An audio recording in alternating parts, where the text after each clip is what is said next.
Magandang araw po at welcome po sa Junjun's Backyard. Ipapakita ko po sa inyo ngayon kung magkano po ang aking nagagastos sa pagkain po ng ating mga alagang Muscovy ducks o bibe. Bale, weekly nga po ang pagbili ko ng kanilang mga pagkain para mas madali ko ma-monitor kung magkano ang aking nagagastos at kung magkano ang aking kinikita sa pag-aalaga ng bibe. Tara, samahan niyo po ako. Ngayon nga po pala ay Monday at kakagaling ko lang po sa Agri Supply kung saan ako bumibili ng mga feeds, darak at mga ibang vitamins pa ng aking mga alagang hayop sa bukid. Bali, ang binibili ko nga po kada linggo ay isang sakong darak. Ayan po, isang sakong darak po, tapos hinahaluan ko po siya ng 10 kilos na duck pellet po. Ayan po siya, tignan po natin yung laman.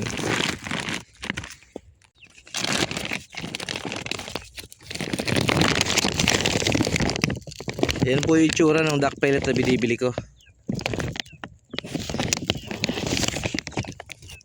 Bale, sa 50 kilos po na darak, ang inahalo ko po dyan ay 10 kilos na duck pellet. Para po maglasang feeds pa rin po yung kinakain ng aking mga alaga.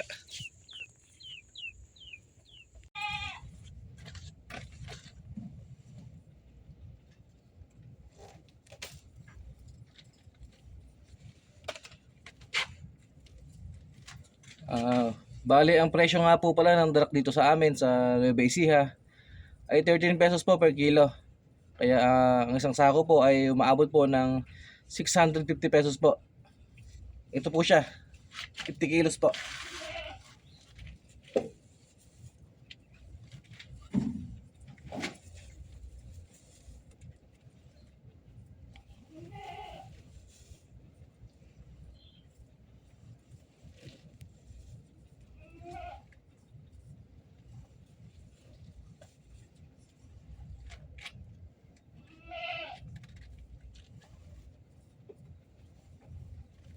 Ang ginagawa ko po ay 1:5. Sa 5 tabo po ng darak ay hinahaluan ko po ng isang tabong feeds. Dahil po yung 50 kilos po na darak po natin, ang kahalo po talaga niya ng total ay 10 kilos po na feeds, kaya 1:5 din po.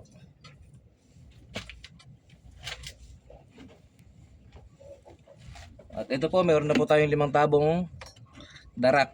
Haluan na po natin siya ng isang tabong feeds. So ito na po yung 5 tabong darak. At kukuha po tayo ng isang tabong feed sa ating sako.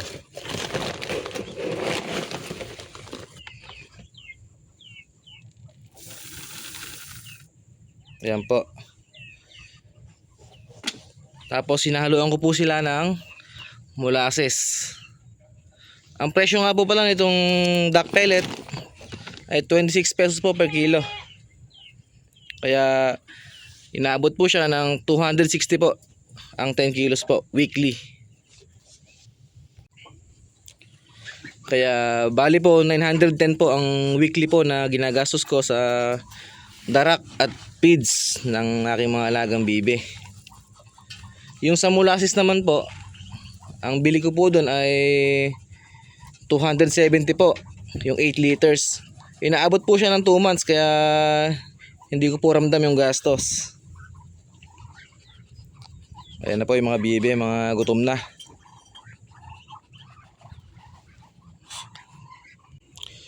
Lalagyan natin siya ng tubig at molasses. Tara, samahan niyo ako. Shoo! Ito na nga po yung ating molasses. Ayan. Konti lang po ang lalagay natin.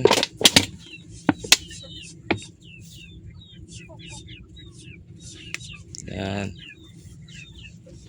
Ganado nga po palang kumain yung mga bibe pagka may halong molasses yung pagkain nila.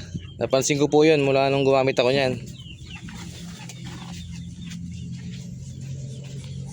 Tapos lagyan natin ng tubig.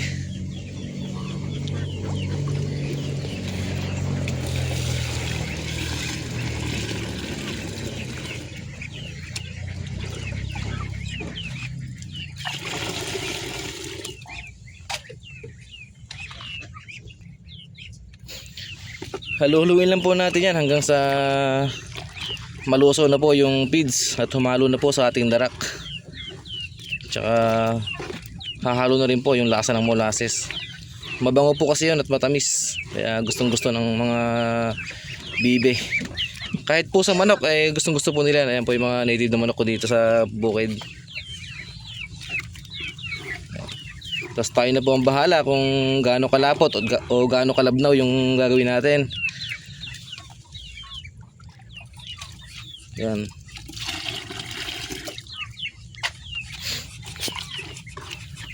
Para sa akin po, yung ganito po ang kasarapan. Yung medyo malabnaw siya. Pero nasa inyo po yun kung paano nyo po gusto yung pagkain ng mga alaga nyo. Yung iba gusto malapot, yung iba gusto malabnaw. Ito sakto lang naman siguro to. Ayan.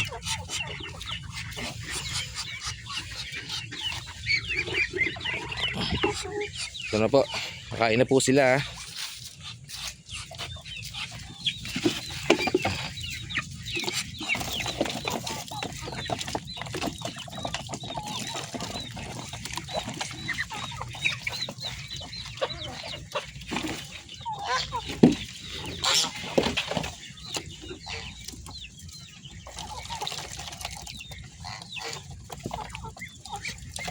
Yung gastos nga po pala sa pagkain ng mga bibe ay nakadepende rin po kung mayroon po kayong hinahalo na alternative na pagkain sa darak o feeds. Ako po kasi minsan ay naggigiling po ako o nagchachap ako ng mga gulay-gulay. Kagaya po ng kangkong, madre de agua, puno ng saging. Kaya po minsan yung isang sakong darak at 10 kilos na feeds ay inabot po minsan po ng 10 days or 12 days. Kaya nakatipid po ako doon. Pero ang estimated ko na lang po ay 1K po weekly ang aking expenses sa feeds. In-estimate ko na lang po sa 1K o sa 1,000 pesos.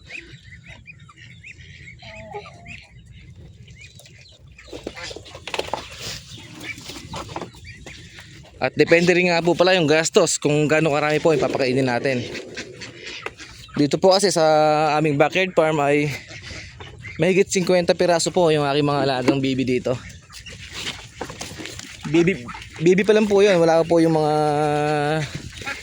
sisiw na manok, malaking manok, mga sisiw na bibe. Kasi po yung mga maliit na bibe ay puro feeds po talaga pinapakain ko doon. Iba po yung computation ko doon.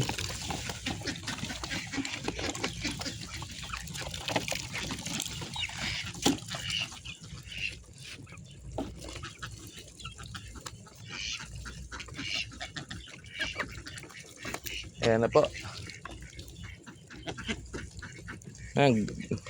Malakas silang kumain pag may molasses.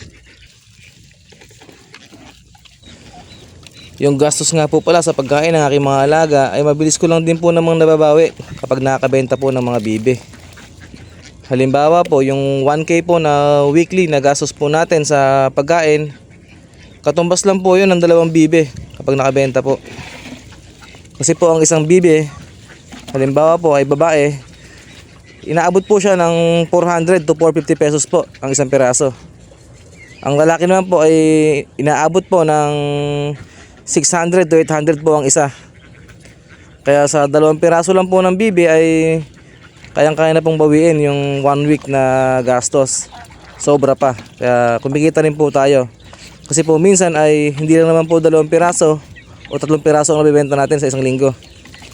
Minsan po ay nakabenta po tayo ng 4 o 5. At yun lamang po. At maraming salamat po sa panonood. Happy farming!